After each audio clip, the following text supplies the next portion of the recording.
यहाँ हॉस्पिटल पर झांकिए तो तुम्हें गोली से मार दिया जाएगा। गुंडे तत्व के लोग डॉक्टर उन्होंने आकर के और एक हॉस्पिटल खोला। नमस्कार दोस्तों, आप देख रहे हैं खबरें आज की आवाज, आपकी खबर हमारी। दयांतपुर अलीगढ़ रोड पर स्थित ब्रज हॉस्पिटल को लेकर एक के बाद एक बड़े खुलासे हो रहे हैं। शनिवार को नायब तहसीलदार प्रतीक्षा कटारा द्वारा अस्पताल पर की गई छापेमारी के बाद अब एक पूर्व साझेदार शिकायतकर्ता ने प्रशासन को लिखित शिकायत में अस्पताल से जुड़े गंभीर फर्जीवाड़े और खतरे को उजागर किया है। शिकायतकर्ता के अनुसार उसने 7 साल की लीज पर जगह ली थी और वहां हिंदुस्तानी अमृतसरी रेस्टोरेंट चला रहा था। इस दौरान उसके मित्र डॉक्टर आकिब ने अस्पताल खोलने का सुझाव दिया और अपने गुरु डॉक्टर मुकेश कुमार को भी योजना में जोड़ा। आकिब ने खुद को बैम्स डॉक्टर बताया और अस्पताल में बिना पढ़े लिखे स्टाफ से इलाज कराने की योजना बनाई। गंभीर आरोप, डॉक्टर आकिब कोई पंजीकृत डॉक्टर नहीं है। डॉक्टर मुकेश कुमार को सर्जन बताया गया, जबकि वे केवल बैम्स डिग्रीधारी हैं। हॉस्पिटल में फर्जी स्टाफ के नाम पर कागज लगे हुए हैं, जबकि काम पर बिना योग्यता वाले लोग हैं।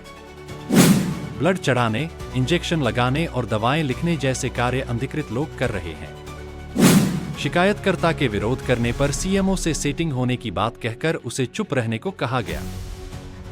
शिकायतकर्ता ने प्रशासन से अनुरोध किया है कि यदि भविष्य में किसी मरीज के साथ अप्रिय घटना, गलत इलाज या मौत होती है तो उसकी पूरी जिम्मेदारी डॉक्टर आकिब, डॉक्टर मुकेश और जिला सीएमओ की होगी।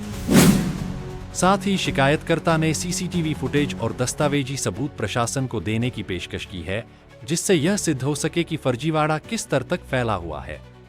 5/7/2025 को मैंने एसडीएम महोदय को तहसील दिवस में एक बहुत ही गंभीर परिस्थिति से जो अवगत कराया कि मेरे पास मैं रेस्टोरेंट चला था दयांतपुर अलीगढ़ रोड पर, हिंदुस्तानी मच्छी रेस्टोरेंट नाम से। तो मेरा एक दोस्त आके आया और कहने लगा कि यार इस रेस्टोरेंट से अच्छा तुम हॉस्पिटल खोल लो, बहुत अच्छी पैदा होगी। मैंने पैदा क्या होगी? मैंने 5 गुना ज़्यादा कमाओगे इससे। इतना बड़ा रेस्टोरेंट है कि इसमें 10 बेड डलेंगे और एक बेड का 1500 मिलेगा, यानी कि तुम्हें 15,000 से बेड ही बेड में बचेंगे। तो भैया मुझे लालच आ गया, मैंने उसके कहने में आके मैंने कहा भाई तो फिर डॉक्टर भी तो होने चाहिए। तो कहने लगा कि मैं खुद BAMS हूँ और मेरे जो गुरु हैं डॉक्टर मुकेश कुमार, वो जो है एक सर्जन है, ऑपरेशन करते हैं और स्टाफ की तो कोई आवश्यकता नहीं पड़ेगी, हम खुद करके डॉक्टर हैं।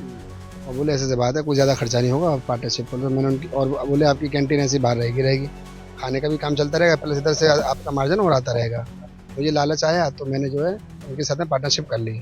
लेकिन जब मैं पैसा लगा चुका, सब बातें करने लगा, जब मैं फिर उसमें हॉस्पिटल के काम में इंटरफेयर करने लगा तो मुझे पता चला कि ये लोग जो है कोई डॉक्टर है ही नहीं, ये लोग जाली हैं।